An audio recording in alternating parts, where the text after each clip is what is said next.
हाय दोस्त, मैं शिव शंकर कुमार। मैं अपने इस यूट्यूब चैनल जीएस विद तूफान सर पर आपका हार्दिक अभिनंदन है।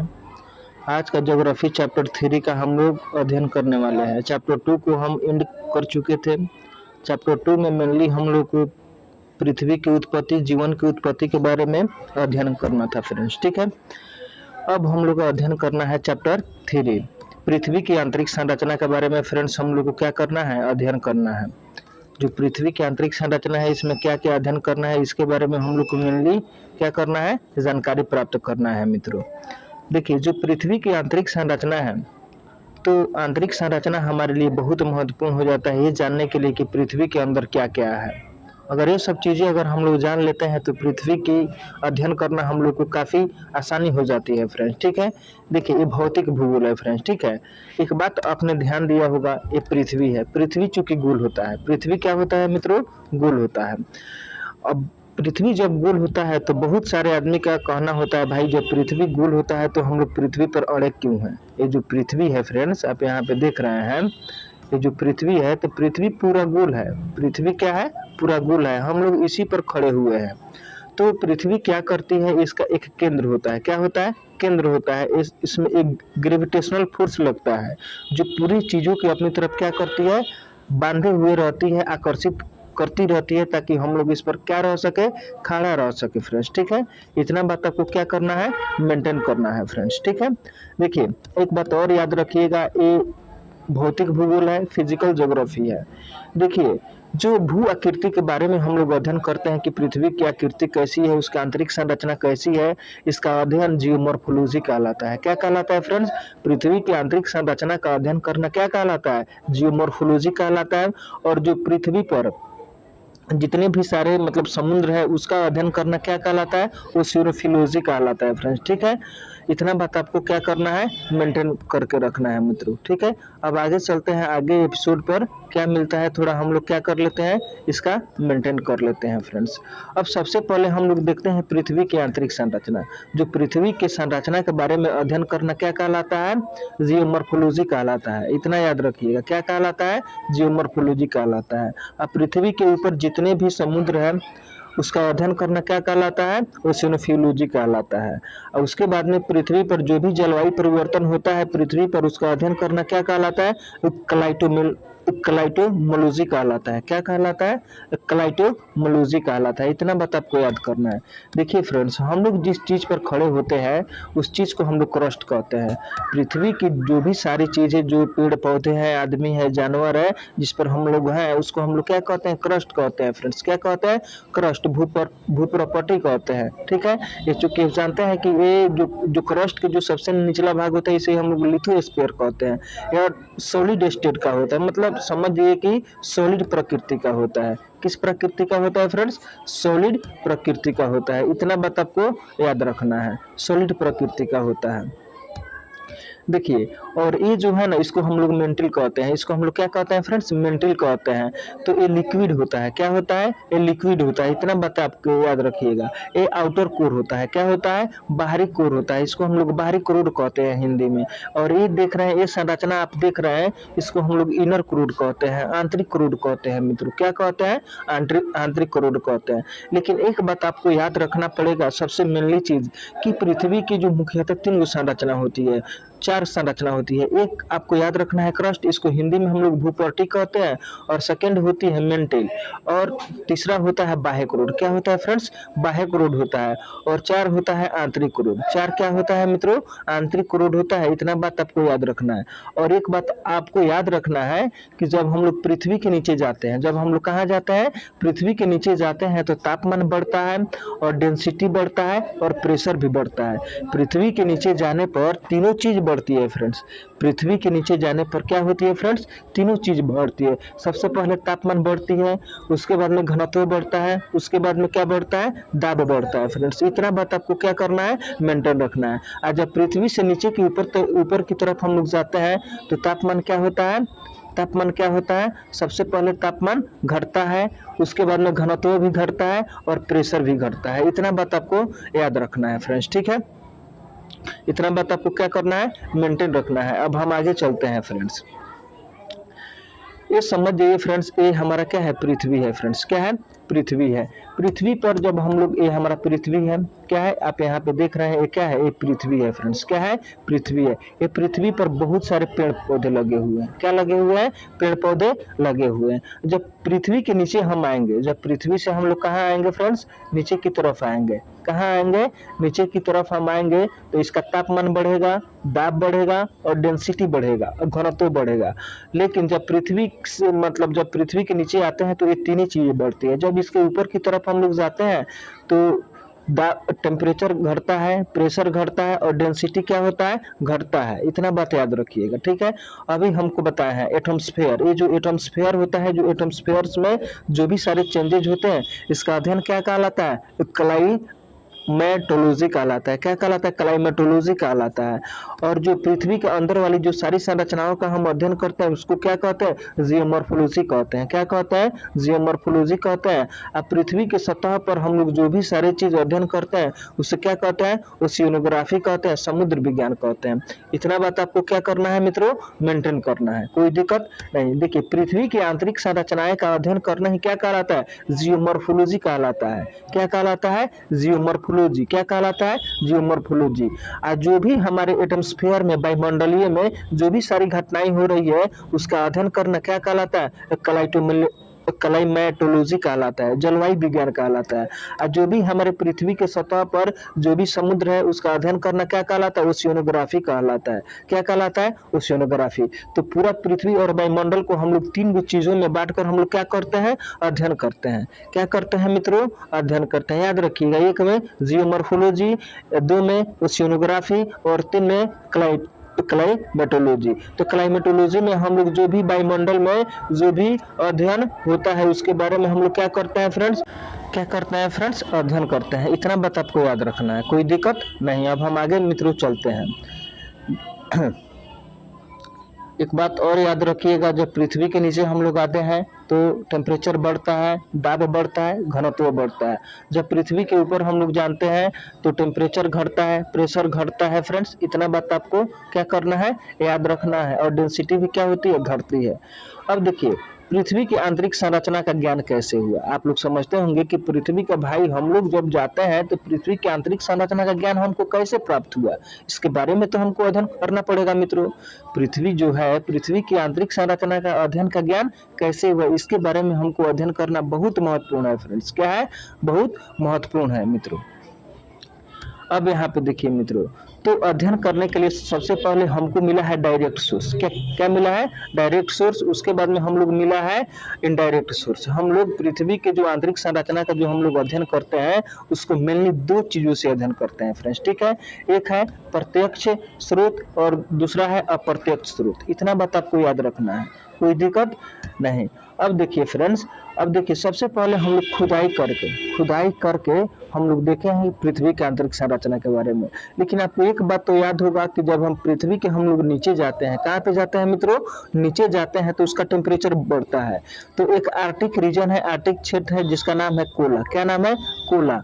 कोला में 12 किलोमीटर तक हम लोग खुदाई करके देखे कि पृथ्वी की संरचना का कैसी है। लेकिन एक बात याद रखिए, जब हम 12 किलोमीटर के अंदर तक जाएंगे, वहां से अंदर जाएंगे तो जितने भी पाठ पुर्जे होंगे, औजार होंगे, सब गल कर क्या हो जाएंगे, राख हो जाएंगे फ्रेंड्स। इतना बात आपको याद रखना है। उसके बाद में मैग्मा से देखिए सबसे गहरी खुदाई जो हुई है अभी तक 12 किलोमीटर तक हुई है। उसके अंदर अगर खुदाई होगा तो जो भी मशीन होगी उसके पाठ पुर्जे क्या हो जाएंगे, जल कर पूरा राख हो जाएंगे। इतना बात आपको मेंटेन करना है। उसके बाद में है मित्रों मैग्मा जो होता है वह ज्वालामुखी होता है। क्या होता है, जो ज्वालामुखी अंदर से निकलता है, मैग्मा निकलता है, लावा निकलता है। चूंकि आप लोग जान चुके हैं मैग्मा के बारे में, तो उसके आधार पर हम लोग पृथ्वी की संरचना का क्या करते हैं, अध्ययन करते हैं। उसके बाद में जो भी पृथ्वी के अंदर से जो भी पर्वत निकलते हैं, चट्टानें अंदर से निकलती है, उसके बारे में हम लोग क्या करते हैं, पृथ्वी का अध्ययन करते हैं। उसके बाद में है खदानें। खदान है। अफ्रीका में 3 से 4 किलोमीटर तक क्या है, खदानें हैं। माइंस आप लोग समझते हैं, माइंस जो अंदर कोयला निकाला जाता है माइन से, उसको 3-4 किलोमीटर गहरा तक मशीन भेजकर उसको जांचा गया है। मतलब ये सब अफ्रीका में है, वो प्राकृतिक माइंस है, प्राकृतिक माइंस है, वो गड्ढा है 3 से 4 किलोमीटर, उसमें मशीन भेजकर पृथ्वी के बारे में क्या क्या किया गया है, अध्ययन किया गया है। फ्रेंड्स इतना बात आपको क्या करना है, अध्ययन करना है, जानना है। उसके बाद में है अप्रत्यक्ष स्रोत। क्या है मित्रों, अप्रत्यक्ष स्रोत है। अप्रत्यक्ष स्रोत में सबसे पहले है भूकंप, जो कि आप लोग जानते हैं जो भूकंप होता है वो बहुत ही डेंजर चीज होता है। जो भूकंप का जो रेज होता है, जो वेव्स होता है, उस वेव को हम लोग सिस्मिक वेव कहते हैं। क्या कहते हैं, सिस्मिक वेव, भूकंपीय तरंग। भूकंपीय तरंग के कारण ही क्या आता है, पृथ्वी पर हलचल मचता है, उसी हलचल को हम लोग क्या कहते हैं, भूकंप कहते हैं। क्योंकि मित्रों जो पृथ्वी होता है, पृथ्वी के ऊपर क्या होती है, हलचल होती है। हलचल किसके कारण होती है, सिस्मिक वेव्स के कारण होती है मित्रों। किसके कारण होती है, सिस्मिक वेव्स के कारण होती है, जिसके कारण क्या आता है मित्रों, भूकंप आता है। इतना बात आपको क्या करना है, मेंटेन करना है, कोई दिक्कत फ्रेंड्स। उसके बाद में भूतापीय ऊर्जा, जियोथर्मल एनर्जी। जो जियोथर्मल एनर्जी है, भूतापीय ऊर्जा है, जो नीचे से हम लोग ऊर्जा निकालते हैं, भूतापीय ऊर्जा, इसके बारे में हम लोग क्या करते हैं, अध्ययन करते हैं। कोयला हो गया, पेट्रोल हो गया, इसके बारे में हम लोग क्या करते हैं मित्रों, अध्ययन करते हैं। इतना बात आपको क्या करना है, याद रखना है। पृथ्वी की आंतरिक संरचना का ज्ञान हमको प्रत्यक्ष रूप से मिला है और अप्रत्यक्ष रूप से मिला है। हम लोग खुदाई करके देखे हैं, मैग्मा निकाल कर देखे हैं, खदान करके देखे हैं। याद रखिएगा, सबसे बड़ी जो खुदाई है वो मात्र 12 किलोमीटर तक है मित्रों। वो कितने किलोमीटर तक है, 12 किलोमीटर तक है, कोई दिक्कत नहीं, याद रखिएगा इसमें। तो अब आगे चलते हैं मित्रों।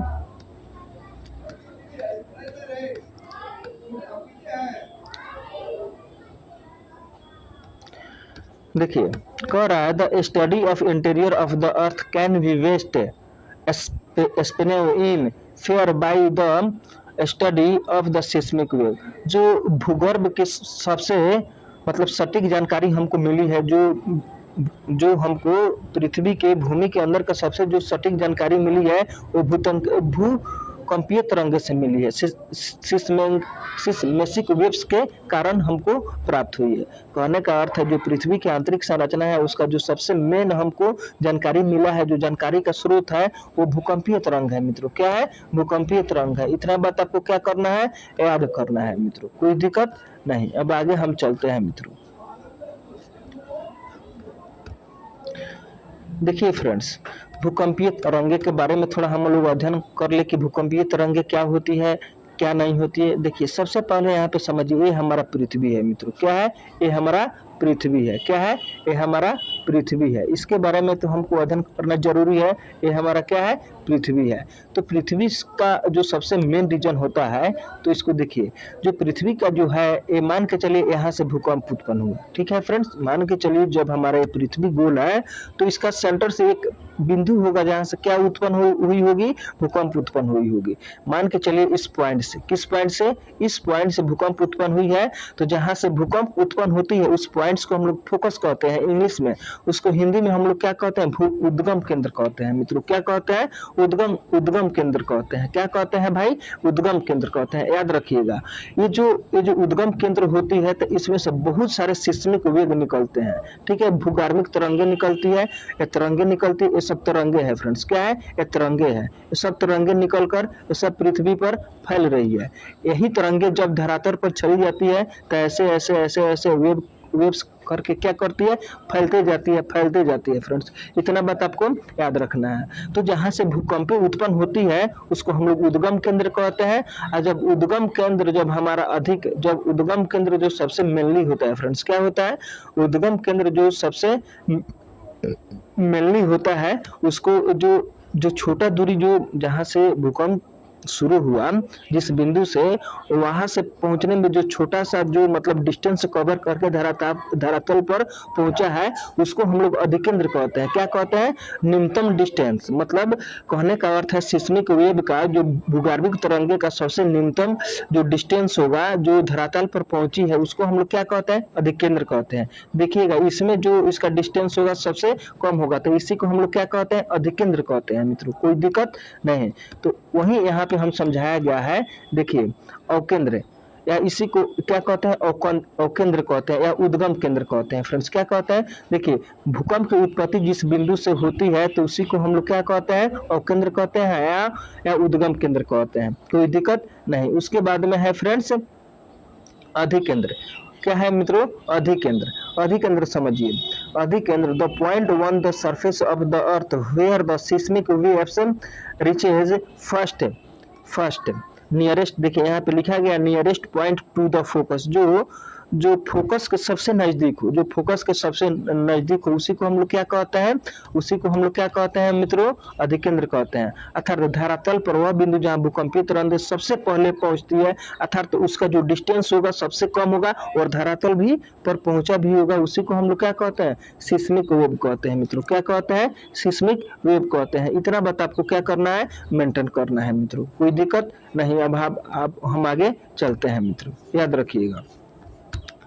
अब देखिए यहाँ पे सबसे मेन चीज है जो सिस्मिक वेव है। सिस्मिक वेव है जो भूकंपीय तरंगे है, उसको मेनली दो भागों में बांटा गया है। एक है भूगर्भिक तरंगे, बॉडी वेव्स। क्या है, बॉडी वेव्स। जो बॉडी वेव्स आप समझ गए हैं, जो पृथ्वी के अंदर जो चलती है उसको हम लोग क्या कहते हैं, बॉडी वेव्स कहते हैं। और जो सरफेस पर चलती है, जो पृथ्वी की सरफेस पर चलती है तो उसे हम लोग क्या कहते हैं, धरातलीय तरंगे कहते हैं। थोड़ा यहाँ पे मित्रों देख लीजिए यहाँ पर क्या कर रहा है। देखिए ये जो पृथ्वी के अंदर चल रहा है, जो वेव्स पृथ्वी के अंदर चलती है, जो सिस्मिक वेव पृथ्वी के अंदर चलती है उसे हम लोग बॉडी वेव्स कहते हैं। और जो सिस्मिक वेव धरातल पर चलती है उसको हम लोग सरफेस वेव कहते हैं, कोई दिक्कत नहीं। तो सिस्मिक वेव्स को हम लोग दो भागों में बांट सकते हैं, एक में बॉडी वेव्स को और दो में सरफेस वेव्स को। इतना बात आपको क्या करना है, मेंटेन करना है फ्रेंड्स, ठीक है। तो सिस्मिक वेव जो होता है मित्रों, क्या होता है, सिस्मिक वेव जो होता है वो मेनली दो प्रकार का होता है। कौ प्रकार का होता है, अभी हम आपको समझाए हैं, बॉडी वेव्स होता है और सरफेस वेव्स होता है। क्या होता है, बॉडी वेव्स होता है और सरफेस वेव्स होता है। इतना बात आपको याद रखिएगा। तो बॉडी वेव्स जो होता है मेनली दो प्रकार का होता है, एक होता है पी वेव्स। क्या होता है, एक होता है एफ वेव्स। क्या होता है, तो पी वेव्स को हम लोग प्राइमरी वेव्स कहते हैं और एस वेव्स को हम लोग क्या कहते हैं, सेकेंडरी वेव्स कहते हैं, द्वितीय तरंगे कहते हैं। और जो सरफेस पर चलती है उसे हम लोग मेनली दो भागों में पढ़ते हैं। उसके बाद में देखिए एल तरंगे, इसको लव वेव्स भी कहते हैं। उसके बाद में रिले तरंगे क्या कहते हैं, और दो में है इसका जो सरफेस तरंगे है वो क्या है, रिले तरंगे है। क्या है, रिले तरंगे। तो याद रखिएगा सिस्मिक वेव को हम लोग दो भागों में बांटते हैं, एक में बॉडी वेव्स, दो में सरफेस वेव्स, ठीक है। बॉडी वेव्स को भी हम लोग दो भागों में बांटते हैं, पी वेव्स, एस वेव्स, और सरफेस वेव्स को भी हम लोग दो भागों में बांटते हैं, एल वेव्स और रिले वेव्स, कोई दिक्कत नहीं। पी वेव्स को प्राथमिक तरंगे कहते हैं, एस वेव को द्वितीय तरंगे कहते हैं, एल वेव को लव वेव्स कहते हैं, और जो हमारा जो दूसरा है रिले वेव्स है। क्या है, रिले वेव्स है फ्रेंड्स। इतना मेंटेन करके आपको रखना है मित्रों, कोई दिक्कत नहीं। बॉडी वेव्स, क्या है, बॉडी वेव्स। आइए थोड़ा हम लोग जान लेते हैं बॉडी वेव्स के बारे में क्या होता है।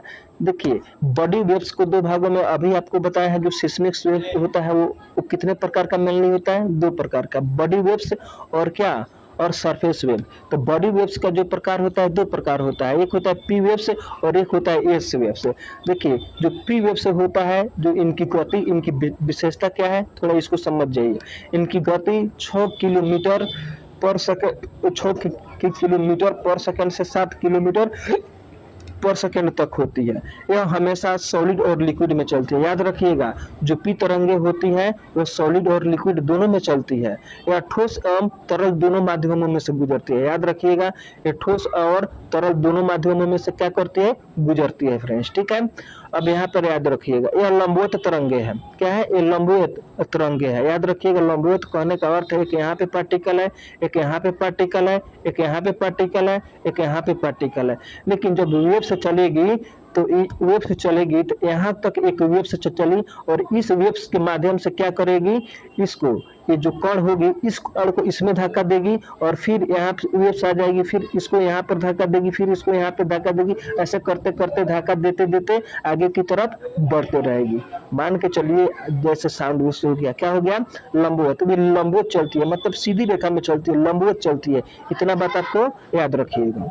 और जब एस वेव्स है, क्या फ्रेंड्स, इनकी गति कम होती है, 3 किलोमीटर प्रति सेकंड से 4 किलोमीटर प्रति सेकंड होती है, कोई दिक्कत। ये केवल सॉलिड मीडियम में ही क्या करते हैं, मतलब क्या करते हैं, चलते हैं, सॉलिड मीडियम में ही चलते हैं। यह अनुप्रस्थ तरंगे होती है, अर्थात यह ऐसे ऐसे ऐसे ऐसे ये करके चलती है फ्रेंड्स, कोई दिक्कत नहीं। जैसे हमारा लाइट सोर्स हो गया, कंपन करते करते क्या करती है, चलती है। इसमें हाइट होगा, उसके बाद में स्मॉल होगा, छोटा बड़ा करते करते करते करते इसमें क्या करती है, चलती है फ्रेंड्स। इसी क्या करती में चलती है, ये कभी घटती है, कभी बढ़ती है, कभी छोटा होती है, कभी बड़ा होती है। इसी प्रकार से एस वेव चलती है। तो आपको याद रखना है पी वेव्स और एस वेव्स के बारे में आपको क्या करना है, मेंटेन रखना है मित्रों। अब आगे चलते हैं। देखिए इतना मेंटेन आपको करके चलना है फ्रेंड्स। अब आगे की जो होगा अगला टॉपिक जो अब इसके नेक्स्ट वीडियो में मिलेगा, तब तक थैंक यू मित्रों।